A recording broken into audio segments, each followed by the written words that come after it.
La religion rejette tout ce qui ne vient pas de ses dogmes. Elle a raison de vouloir exister pour elle-même avec ses lois et ses codes. Elle a le droit d'exister. Nous ne pouvons pas interdire une chose d'exister. Donc la religion a le droit d'exister. Mais c'est une dévoreuse d'âme et une menteuse. Elle vous attire avec son doux parfum. Elle est la première à vous dire que Dieu est miséricordieux. Dieu est amour. Dieu est pardon. Et Madame la religion a totalement raison, mais seulement sur ce fait. Nous, être blessés par la vie, en grand besoin affectif, vidés de tout espoir, sans aucun but dans la vie, culpabilisés par le poids de nombreux conflits, de multiples divisions, sans repère et sans abri spirituel. Face à de telles promesses, venant de Madame la religion, on ne peut que fondre face à une telle lumière et une telle chaleur qui réchauffe notre cœur glacé par l'hiver du manque d'amour. Alors, on veut ce Dieu, le fruit de l'existence de Madame la religion. Mais Madame la religion vous a menti pour vous attirer et vous dévorer. Elle vous dit que pour être reçu par ce Dieu, il faut faire un pacte avec un de ses fils. Elle en a 3. Chrétiens, musulmans et hébraïques. Madame la religion nous dit que ces 3 fils sont divisés et se font la guerre. Voyons donc. Elle dit qu'ils ont le même Dieu et que ce Dieu change selon ses fils. Donc, si c'est le même Dieu, pourquoi est-il différent selon ses fils? À cause de cela, vous ne pouvez pas choisir les 3 pour rejoindre ce Dieu unique, ce Dieu chaleureux dont nous avons besoin pour combler ce vide que nous ressentons chaque jour. L'aîné, parlons maintenant de ces 3 fils. Commençons par l'aîné. L'aîné est très sélectif. Il n'aime pas les étrangers. Il se dit être de la race pure et que tous les autres sont des chiens, que le Dieu unique veut brûler en enfer. C'est une forme de mafia qui s'organise par groupe de famille. Pour faire partie de leur organisation, il faut faire partie d'une famille, soit se marier envers l'un d'entre eux, ou naître d'une femme qui a ce sang considéré comme pur. Si vous avez ni l'un ni l'autre, vous ne pouvez pas connaître ce Dieu d'amour à travers ce fils-là. Bien sûr, ils ont des lois et des règles très strictes. L'aîné a plusieurs fils. Ils ont des pratiques qui se diversifient, mais qui restent fidèles à leur père hébraïque. Il dit que son Dieu est un Dieu de loi. Donc, ce Dieu d'amour a besoin de loi pour que vous puissiez bénéficier de son amour. Est-ce de l'amour? Le cadet est beaucoup plus subtil. Il se sert d'un homme comme base. Ils disent que c'est Dieu, que cet homme est Dieu. Et que, d'ailleurs, cet homme que le cadet considère Dieu, quand il était sur terre, il s'adressait à Dieu. Allez savoir. Et que c'est seulement en croyant en lui que nous pouvons suivre le véritable Dieu qui est lui-même. Bizarre. Donc dans ces cas-là, si on suit cet homme qui est Dieu, c'est-à-dire que nous adorons un homme. Bref, j'en suis pas là. Continuons. Il affirme que ceux qui n'acceptent pas cet homme, Jésus, donc là je parle du cadet, le cadet affirme que ceux qui n'acceptent pas cet homme, Jésus, iront tous en enfer. Que ce Dieu d'amour qui vous a attiré par sa bienveillance brûlera la majeure partie de la race humaine. Quel amour! De plus, il a créé une organisation géante, les catholiques,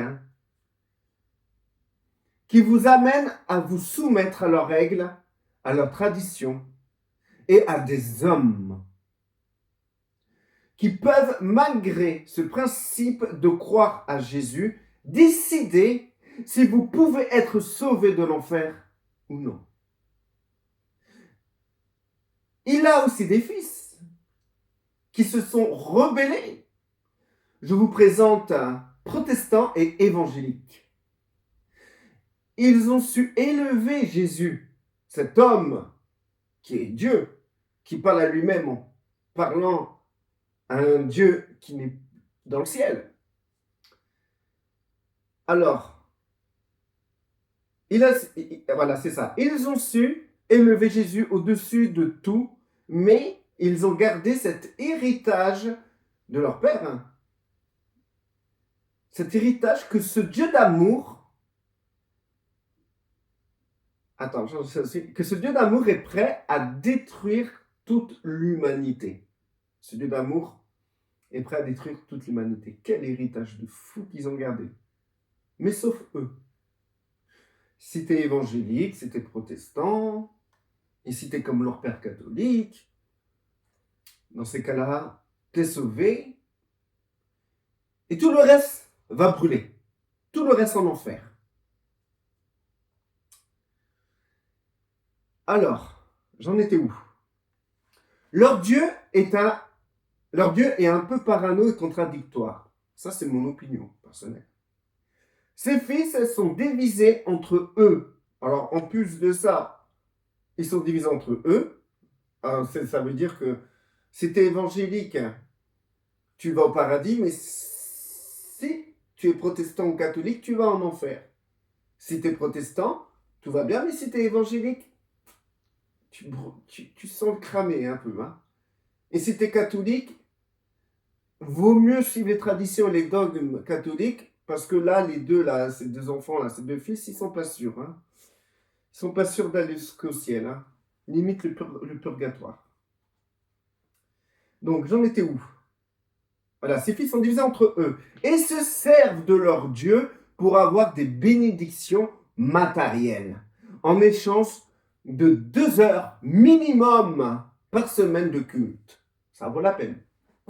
L'échange, il est plutôt bien. Tu vas 2 heures par semaine rendre culte à Dieu, le dimanche par préférence, de 10h à midi, et ensuite, tu es libre. Toute la semaine, tu as fait ton devoir et toute la semaine, tu seras béni. Et ce Dieu, et leur Dieu, va vous bénir, va vous bénir matériellement. C'est des gens qui sont dans cette religion, qui prient Dieu pour réussir professionnellement, socialement, économiquement, etc. C'est un Dieu un peu génie, un peu larbin, on va dire. Le père chrétien et ses fils, protestants et évangéliques, disent que Dieu est un Dieu d'amour. Mais, si vous ne faites pas partie de leur rang, pour vous, vous n'avez pas affaire à un Dieu d'amour. Vous avez affaire à un Dieu qui va vous cramer en enfer. Il est juste amour pour ceux qui suivent leur dogme, qui suivent leur monde, leur religion. Le plus petit des frères, parlons du plus petit des frères musulmans. Le plus petit des frères, il a dû faire la guerre pour s'imposer. Ah oui, c'est le plus petit, il fallait qu'il existe, qu'il trouve le moyen d'exister. Il parle de ses frères, mais dans leur version. Maintenant, il parle de ses frères, mais dans sa version. Il parle de cet homme Dieu, Jésus, parce que eux, ils considèrent que Jésus n'est pas Dieu. Ont-ils raison, ont-ils tort? À vous d'en juger. Alors, il parle de cet homme Dieu Jésus, mais sans cette histoire de croire en lui pour être sauvé. Donc là, tout ce que Jésus il est venu sur terre, on ne sait même pas pourquoi en fait. Jésus il a accompli une œuvre sur terre, mais on s'en fout. On s'en fout. Il a mis en place un autre homme qu'ils appellent le dernier des prophètes. Attention. Mohamed. Cet homme dit que les autres frères, cet homme dit, non pas cet homme, mais le plus petit des frères musulmans, dit que les autres frères, il ne faut pas les écouter. Il ne faut pas les écouter. Il a pris un peu de la loi de son frère aîné. Il diabolise ses frères. Il dit que pour être sauvé, il faut faire plus de bien que de mal et respecter les 5 piliers de l'islam. Donc ce Dieu d'amour, il n'est que amour et miséricorde Dieu, seulement si tu accomplis les 5 piliers de l'islam, seulement si tu es musulman, seulement. Sinon, c'est plus un Dieu d'amour. C'est un Dieu qui va t'écraser. Pour moi, quand un être est censé, quand on dit d'un être qu'il est amour, c'est qu'il n'a pas la destruction, la haine, la colère, la méchanceté, je sais pas, comment dire, s'il a amour, il peut que manifester ce qu'il est, l'amour, quoi, tu vois. Mais maintenant, envoyer les gens en enfer, je sais pas, j'ai du mal, moi, pas particulièrement, j'ai du mal. Il y a des gens, peut-être, ces gens-là ont tellement manifesté la haine, la colère, ils ont tellement manifesté le meurtre, la pédophilie, les merdes comme ça, qu'une fois qu'ils meurent et qu'ils se retrouvent dans le monde spirituel, leur vraie nature face à l'amour de Dieu ne peut pas se croiser, ils ne peuvent pas exister face à l'amour de Dieu. Et comment dire, ils vont se retrouver dans une spirale du mal qu'ils ont fait. Et c'est ça l'enfer, c'est ça leur enfer, c'est eux-mêmes. Vous construisez votre propre enfer, en fait, en vérité. Hein. Donc, si tu fais plus, d'après les musulmans, si tu fais plus de bien, alors tu seras pesé. Et s'il y a plus de bien, alors dans ces cas-là, Dieu, qui est censé être miséricordieux, te fait miséricorde. Et si tu fais plus de mal, Dieu miséricordieux et Dieu d'amour n'existe plus pour toi. Hein. Il est miséricorde et amour d'une manière sélective. Quand il veut, quand il désire. Pas tout le temps. D'après Madame la religion.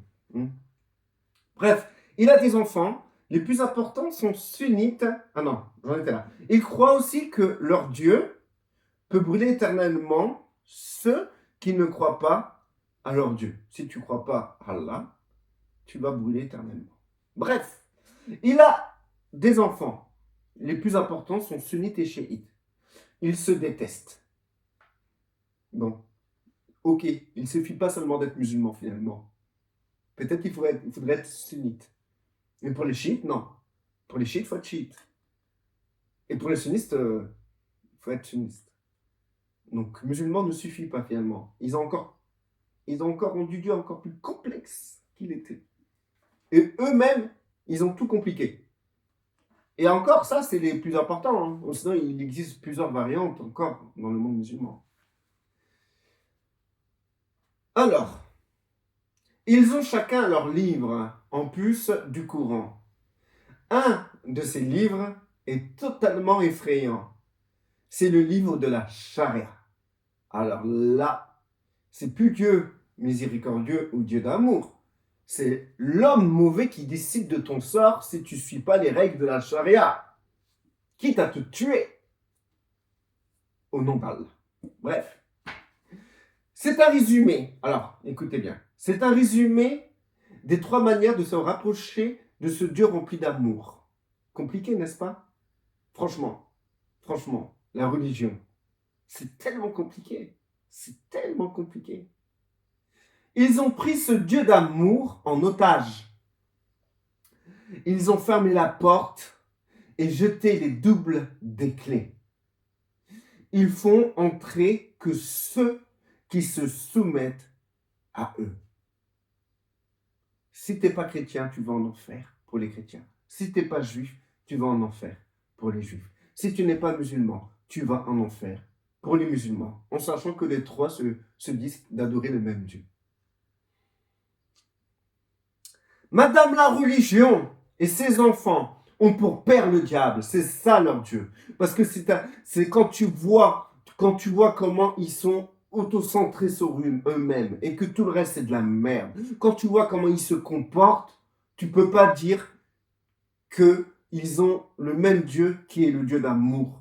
D'ailleurs, ce Dieu d'amour, ils l'ont jeté à la poubelle pour dire si vous ne nous suivez pas, vous allez crever. Ce Dieu va vous crever. Mais là, on ne parle pas du Dieu créateur. Désolé. Ils ont pris des vérités importantes pour vous attirer dans leur filet. Bien sûr, dans chacun des fils de Madame la religion, il y a des points très importants et des points qui sont intéressants à retenir. Des points qui peuvent te faire approcher du Père. Mais une fois que tu vois ces points qui te rapprochent du Père, comme Dieu est miséricordieux, Dieu est pardon, Dieu est amour, ça c'est vrai, c'est des vrais points. Et quand tu commences à voler comme ça vers ces points, et ben, paf, tu te fais arrêter direct par chacune des lois de chacune de ces religions. Et si tu ne respectes pas chacune de ces lois, ce Dieu d'amour, tu peux l'oublier. Et si tu n'oublies pas à tel fils ou fils de la mère de Madame la religion, tu vas en enfer. Bref, tu as plus de chance avec ce Dieu d'aller en enfer que d'être sauvé. Bien sûr, il y a des points intéressants, comme Jésus. Le cadet se sert de Jésus, mais une fois qu'ils t'ont attiré à travers Jésus, que tu t'envoles vers Jésus, ils vont couper ton chemin, ils vont dire non, tu vas suivre monsieur le pasteur, tu vas suivre monsieur le prêtre, tu vas suivre le pape, tu vas suivre les dogmes, tu vas suivre nos traditions, tu vas suivre ce que nous, on veut enseigner. On ne croit pas à ça, donc tu ne crois pas à ça. Si tu crois à ça, tu vas en enfer. Et du coup, Jésus, tu n'arrives plus à l'attraper. Tu n'arrives plus à l'attraper, Jésus. Même Mohamed, je suis certain que Mohamed, c'était quelqu'un de bien. Je ne sais pas, je ne connais pas. Je ne veux pas parler sur des choses que je ne connais pas. Mais je suis certain qu'au fond, son message d'origine était bon. Et il a été détourné par ses frères, par ses disciples. Pareil pour Jésus.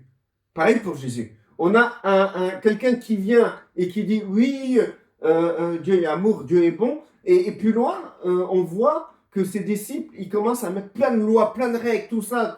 Même Paul, il est parti en vrille en disant comme ça, ouais, je livre son âme au diable. Qu'est-ce que tu livres au diable? Tu collabores avec le diable depuis quand? Bref. Alors, j'en étais où? Madame, la religion et ses enfants ont pour père le diable. Ils ont pris les vérités importantes pour vous attirer dans leur filet. Dieu est amour. Et il n'a pas besoin de la religion pour manifester son amour. Il s'est souvent manifesté, le Dieu d'amour s'est souvent manifesté à travers des hommes pour nous éclairer de son amour. Par exemple, Jésus, Yeshua de son vrai nom, il a été l'image visible du Dieu invisible sur terre. C'est-à-dire, comment Jésus se manifestait, comment Jésus était, c'était la vraie image de Dieu. Et Jésus, il allait de lieu en lieu, guérissant, bénissant tous ceux qui étaient sous l'emprise du diable. Il pardonnait. Il imposait les mains et il guérissait. Il ne jugeait pas. Il disait de ne pas juger. Ne jugez pas. Il a dit pardonnez votre ennemi. Faites du bien à ceux qui vous font du mal.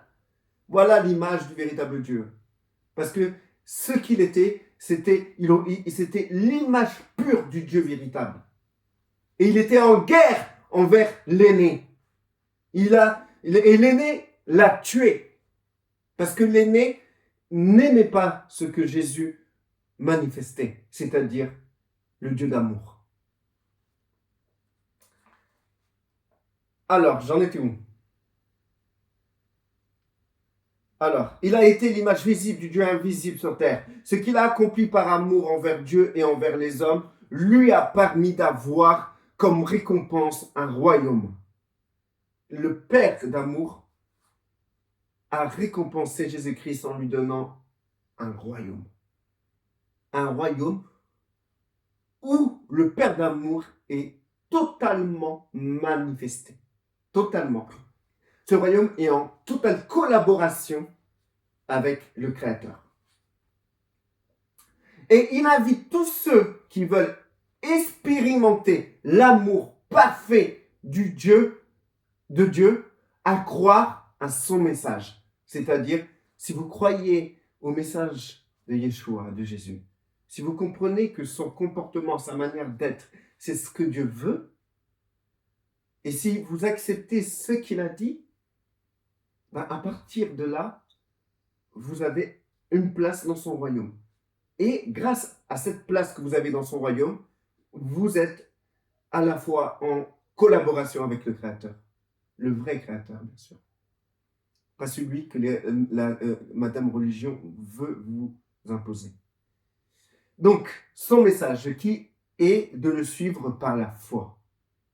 De croire en son Dieu. Moi, je veux croire en Dieu de Yeshua. Je ne veux pas croire au Dieu des Juifs. Je ne veux pas croire au Dieu des musulmans. Je ne veux pas croire en Dieu des chrétiens.